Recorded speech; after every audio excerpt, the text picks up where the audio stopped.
महायुतीच्या जागा वाटपावरून बैठकांचे सत्र सध्या सुरूच आहे। उपमुख्यमंत्री अजित पवार यांनी उपमुख्यमंत्री देवेंद्र फडणवीस यांच्या सागर बंगल्यावर भेट घेतली, तर 6 खासदारांनी मुख्यमंत्री शिंदेंची भेट घेतली।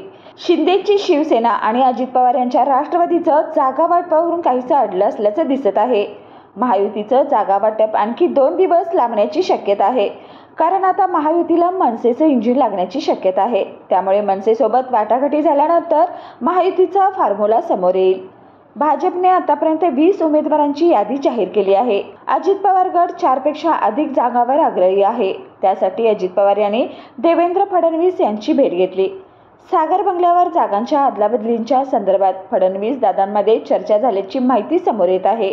तर मुख्यमंत्री शिंदे, उपमुख्यमंत्री अजित पवार आणि आता नवीन महायुतीत सामील झालेले मनसेचे अध्यक्ष राज ठाकरे यांना किती जागा मिळणार याकडे सर्वांच्या नजरा लागून राहिल्या आहेत।